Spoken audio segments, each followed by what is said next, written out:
De retour sur le plateau de l'Instant T, le magazine. Bonsoir à tous. Du numérique avec Aymeric de la cantine numérique. Bonsoir à vous. Bonsoir. On parlera de la Digital Tech. Ce sera cette fin novembre à Rennes et ce sera en fin d'émission avec nous. Laurence Herzog se lance dans le projet d'un bus hôtel. Bonsoir Laurence. Bonsoir. On se retrouve également dans quelques minutes. On parlera également de la communication non verbale et bienveillante avec Cécile Gauthier et Nathalie Chenel. Bonsoir à vous. Bonsoir. Et Ralph Helmut Stamsen. Bonsoir également à vous. Du côté de Brest, on s'intéresse avec vous, Doc Helmut, à la communication non verbale. Et tout d'abord, Ralph Helmut Stamsen, qu'est-ce que c'est que la communication non verbale ?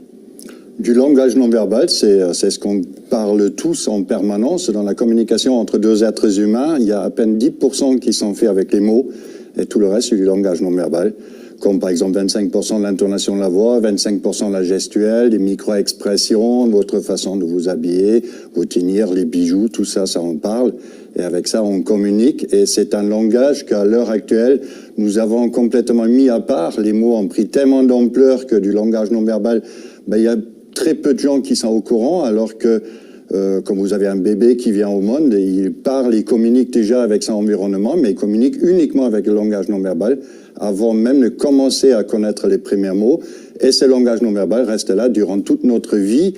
Et si on pourrait le parler un peu plus, il y aura beaucoup de choses qui seront facilitées. Ouais. La communication dans les entreprises, entre le patron et les salariés, qui parfois est difficile quand c'est uniquement à travers les mots, entre hommes et femmes, dans les couples, avec des enfants, la communication, elle devient de plus en plus difficile, plus on met l'accent sur les mots. Et parce que de moins en moins, les gens font attention au langage non-verbal qui est présent partout. Donc quand on y regarde de plus près, finalement, on se rend compte qu'il est utile de maîtriser cette science, puisque c'est une science, vous êtes docteur en éthologie humaine. C'est utile de maîtriser cela pour la mettre au service de l'enthousiasme, de la motivation. C'est d'ailleurs le nom de votre conférence, une conférence de motivation. On va faire une conférence demain soir qui est donc autour de la motivation, de l'enthousiasme, pour se servir ce langage non-verbal pour être plus positif, pour être plus enthousiaste, ouais. Mais ça peut servir partout. Moi, j'ai voyagé à travers le monde et j'ai jamais appris aucune langue, à part là, un petit peu l'anglais, l'allemand, mais moi, je parle que le français, mais je peux communiquer dans n'importe quel pays, avec n'importe qui, en parlant à travers le langage non-verbal qui est international. Vous parlez le non-verbal, donc ça veut dire que là, tous autour de la table, vous nous avez déjà tous compris, ou en tout cas étudié avant qu'on l'ait ouvert. Disons que je vois sur la personne, c'est ce qu'elle ne dit pas. Et c'est ce que j'essaie d'enseigner, d'ailleurs, justement, de voir au-delà des mots. Alors, de votre côté, vous, Doc Helmut, c'est une conférence que vous proposez, vous nous l'avez dit tout à l'heure, le 10 novembre, le jeudi, demain. Demain soir. Le 8 novembre, demain soir. Conférence de motivation. Au centre de Carodrin à Brest, ouais. Une conférence de motivation, c'est quoi ? Une conférence de motivation, c'est pour donner un peu, pour booster un peu les gens, pour les pousser un peu en avant. Et dans cette conférence, on va d'abord expliquer qu'est-ce que le langage non verbal, comment ça fonctionne sur notre cerveau.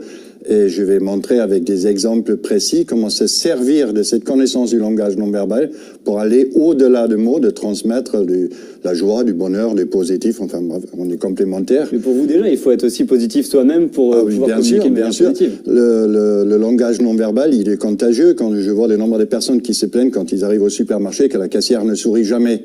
Il suffit d'observer les personnes quand ils arrivent devant la caissière. Il suffit de sourire pour que la personne c'est eux déjà qui n'ont pas le sourire. Et donc demain, ce que je vais expliquer dans cette conférence, comment ça fonctionne, la contagion du langage non verbal, de justement arriver avec le sourire devant la caisse, qui provoque quelque chose dans le cerveau de la caissière, qui au retour va vous sourire. Et c'est ce langage non verbal qui doit nous servir même à nous-mêmes tout le jour. Comme par exemple, si vous permettez que je donne juste un petit tuyau, ça peut servir tout le monde. Quand on se lève le matin, quand on n'a pas forcément envie de travailler, on regarde par la fenêtre, il pleut dehors, et on arrive dans la salle de bain, et dans la salle de bain, qu'est-ce qu'on voit ? On se voit soi-même qui fait plus ou moins la tête. Donc je donne un petit conseil, c'est accrocher un petit gobelet à l'extérieur de la porte de la salle de bain avec un crayon dedans. Et quand on rentre dans la salle de bain, on met le crayon entre les dents, et on se regarde comme ça dans la glace. Et là, qu'est-ce que voit votre cerveau ? C'est quelqu'un qui est en face de vous qui sourit. Au retour, voilà, forcément, au retour, ce cerveau va agir sur votre corps, va vous donner envie de sourire, et même la plupart du temps, quand on se voit avec un crayon entre les dents, on éclate de rire, et c'est comme ça qu'on démarre déjà une journée beaucoup plus dans le bonheur et dans le positif. Bon, en tout cas, des conseils, tous les trois, vous en avez plein à nous donner. Et votre conférence, c'est ce jeudi 8 novembre, ça se passe au centre Carodrin de Brest, et si on ne peut pas venir, on a votre livre du langage non-verbal à l'intuition. Et l'art de ne plus se faire avoir. Parce qu'il y en a aussi pas mal qui se font avoir par les mots justement, et d'arriver, je sais pas, je cite au hasard un métier, à un garagiste, Ouais. de savoir que là, le garagiste nous dit la vérité quand il dit qu'il faut changer telle pièce, ben, ça peut être utile aussi. C'est bon à savoir. Merci bon à savoir. à tous les trois. À bientôt. Merci également à tous les cinq d'avoir été, à toutes les cinq, à tous les cinq d'avoir été avec nous sur ce plateau. C'est la fin de cet instant T. Merci à vous de nous avoir suivis. On se retrouve dès demain. Salut.